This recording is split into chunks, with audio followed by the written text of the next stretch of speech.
Hello दोस्तों, नमस्कार। स्वागत है आप सभी का आपके अपने यूट्यूब चैनल शिक्षा वाकई। साथियों, उत्तर प्रदेश में इस समय एसीसी एजुकेटर की भर्ती चल रही है, जो कि प्रदेश के को लोकेटेड आंगनवाड़ी केंद्र में ये भर्ती हो रही है और प्रतापगढ़ जनपद से अपडेट आ चुकी है और जिस लिस्ट का इंतजार किया जाता फाइनली वो लिस्ट भी अपलोड हो चुकी है। प्रतापगढ़ जिले में डीवी के लिए शॉर्ट लिस्टेड कैंडिडेट की लिस्ट जारी कर दी गई है और इस लिस्ट में किसको किस डेट में आना है स्पष्ट लिख दिया गया है, यानी कि सभी को किस हिसाब से बुलाया जा रहा है वो भी स्पष्ट यहाँ पर लिखा हुआ है। वहीं 10,684 की जो भर्ती प्रक्रिया चल रही है विभिन्न जनपदों में, उसकी भी अपडेट जारी हो रही हैं और विलय के बाद जो खाली स्कूल बचे हैं उनमें बाल वाटिकाएँ भी शुरू की जा रही हैं। तो इसी से एजुकेटर से संबंधित आज की इस वीडियो में आप सभी का स्वागत है। तो चलिए सबसे पहले देख लेते हैं प्रतापगढ़ जिले से जो डीवी के लिए शॉर्ट लिस्टेड कैंडिडेट की लिस्ट जारी की गई है उसको। फाइनली यहाँ पर आप देखें 657 ईसीसी एजुकेटर के दिनांक बार अभिलेख सत्यापन दक्षता प्रमाणीकरण हेतु रैंडम सूची जनपद प्रतापगढ़। यहाँ पर देखें पहले नंबर पर आकांक्षा पाल, ईमेल आईडी दिया हुआ है, जन्मतिथि और एड्रेस दिया हुआ है। साथ ही यहाँ पर सत्यापन की डेट देखें तो 19 तारीख। तो यहाँ पर आप देखते चले जाएं तो 19 तारीख को जो है जिनको बुलाया गया है उनका यहाँ पर 175 कैंडिडेट और यहाँ पर लास्ट आप देखें 19 तारीख में तो 250 कैंडिडेट को यहाँ पर बुलाया गया है, जिनको ईसीसी एजुकेटर में डॉक्यूमेंट वेरिफिकेशन के लिए। तो अधिकतर जो है इसमें अगर आप देखें तो महिला कैंडिडेट ही हैं और 250 कैंडिडेट महिला हैं। पुरुष कैंडिडेट ईसीसी एजुकेटर में काफ़ी कम ही हैं और 250 कैंडिडेट तक इसमें महिला अभ्यर्थी हैं। इसके बाद नीचे आप आए 251 से, तो इनकी जो है 20 तारीख से 20/8/2025 को जो है डॉक्यूमेंट वेरिफिकेशन के लिए बुलाया गया है। तो ये 250 स्टूडेंट्स इसमें बुलाए गए हैं और यहाँ पर आप देखें 251 से तो 20 तारीख 20 तक यहाँ पर ऊपर की ओर अगर आप देखें तो यहाँ पर लास्ट 500 तक, यानी कि 250 कैंडिडेट जो है 19 तारीख को बुलाए गए और 250 ही जो है 20 तारीख को भी बुलाए गए। तो 2 दिन में 500 अभ्यर्थियों के डॉक्यूमेंट वेरिफिकेशन किए जाएंगे। 250 कैंडिडेट यहाँ पर एक दिन में बुलाए जा रहे हैं।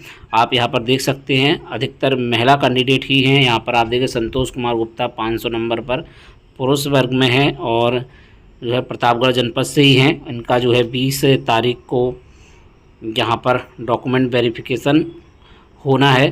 तो 19 और 20, अब ये आप 21 तारीख की भी लिस्ट देख सकते हैं। तो 21 तारीख तक डॉक्यूमेंट वेरिफिकेशन होना है 657 कैंडिडेट का और ईसीसी एजुकेटर में अधिकतर महिला कैंडिडेट का ही चयन हुआ है और ये पूरी 657 ईसीसी एजुकेटर की ये दिनांक बार अभिलेख सत्यापन दस्ता प्रमाणीकरण हेतु रैंडम सूची है। तो फाइनली प्रतापगढ़ जनपद से अपडेट आ चुके हैं, यहाँ की लिस्ट जारी हो गई है। ये लिस्ट आपको हमारे टेलीग्राम चैनल पर मिल जाएगी, वहाँ से इस लिस्ट को डाउनलोड कर सकते हैं। साथ ही आप व्हाट्सएप ग्रुप को ज्वाइन कर लें जो कि ईसीसी एजुकेटर से संबंधित है, जिससे कि आपको जो भी इंपॉर्टेंट अपडेट रहेंगी वो यहाँ पर शेयर की जाती रहेंगी। तो फाइनली प्रतापगढ़ जनपद से डॉक्यूमेंट वेरिफिकेशन के लिए लिस्ट जारी कर दी गई है और ये लिस्ट आप सभी यहाँ पर देख सकते हैं। वहीं विलय के बाद खाली हुए स्कूलों में बाल वाटिका शुरू। अपर मुख्य सचिव और महासचिव भी पहुंचे स्कूल, देखी यहाँ की व्यवस्था, बच्चों से भी बात की। प्रदेश में कम नामांकन वाले परिषदीय विद्यालयों के विलय के बाद खाली हुए भवनों में बेसिक शिक्षा विभाग ने बाल वाटिका की विधिवत शुरुआत स्वतंत्रता दिवस पर की। बाल विकास एवं पुष्टाहार विभाग के साथ मिलकर इनको चलाया गया। खाली हुए स्कूलों में पास के आंगनवाड़ी को भी शिफ्ट किया गया।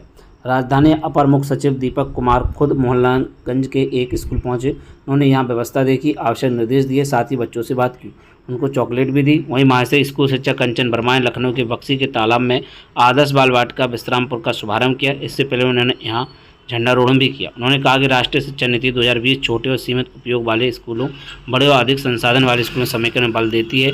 इसी की दृष्टि से पेयरिंग हुए विद्यालयों में प्री प्राइमरी बाल वाटिका का शुभारंभ किया गया है। आईसीडीएस के सहयोग से नई बाल वाटिकाएं चलाई जा रही हैं।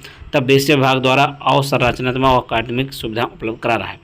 इसी क्रम में प्रदेश में अन्य स्कूलों में स्थानीय जनप्रतिनिधियों, अभिभावकों, अधिकारियों ने 15 अगस्त को बाल वाटिका की शुरुआत की। अधिकारियों ने कहा अभी यह पहला चरण है, अन्य खाली स्कूलों में जल्द ही सभी व्यवस्था का इसकी शुरुआत की जाएगी। तो विलय के बाद बाल वाटिकाएँ की शुरू होनी है।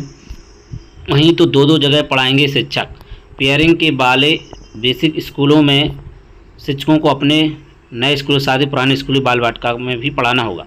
इस तरह निर्देश महाशय बीएस शिक्षा ने सभी जिले में बीएसओ को दिए हैं। अब शिक्षक परेशान है कि वे दो जगह जिम्मेदारी कैसे संभालेंगे। यह है निर्देश। प्रदेश में हाल ही में कम संख्या वाले 10,827 स्कूलों में पेयरिंग हुई है। इससे खाली स्कूलों में बाल वाटिकाएं चलाई जाएंगी। महाशय स्कूल शिक्षा कंचन वर्मा ने बाल वाटिकाओं संचालन संबंध में विस्तृत निर्देश जारी किए हैं। कहा गया है खाली स्कूलों में बाल वाटिकाओं शिफ्ट करने के बाद इनमें शिक्षणकार आंगनबाड़ी वर्कर के साथ समन्वय करते हुए शिक्षा में सीईसी एजुकेटर यानी कि ईसीसी एजुकेटर संबंधित विद्यालय के सहायक अध्यापक करेंगे। ये विशेष तौर से 5 से 6 साल बच्चों पर ध्यान केंद्रित करेंगे। दो जगह जिम्मेदारी मुश्किल। वहीं प्रदेश शिक्षक प्रदेश स्नातक एसोसिएशन के अध्यक्ष विनय कुमार सिंह ने कहा है कि पहले से प्राथमिक स्कूल पर बाल वाटिका चल रही हैं, वहाँ तो शिक्षक बाल वाटिका देख सकते हैं। स्कूल से अलग पुराने स्कूली बाल वाटिका जिम्मेदारी संभालना मुश्किल है। वहीं महाशय स्कूल शिक्षा की ओर से कहा गया है कि शुरुआत में शिक्षक गाइड करेंगे। जब सीईसी एजुकेटर सीख लेंगे तो फिर ज़रूरत नहीं होगी। सीईसी एजुकेटर की अलग से ट्रेनिंग भी कराई जाएगी। तो जो ईसीसी एजुकेटर हैं इनकी ट्रेनिंग भी कराई जाएगी और जो नई नियुक्ति हो रही हैं उनके लिए ट्रेनिंग की व्यवस्था कराई जा रही है। जल्द से जल्द जो है जनपदों के आदेश भी जारी कर दिए गए हैं। वहीं आजमगढ़ और भी अन्य जनपदों में डॉक्यूमेंट वेरिफिकेशन के लिए अभ्यर्थी परेशान है, तो आप सभी बिल्कुल भी परेशान मत होइएगा।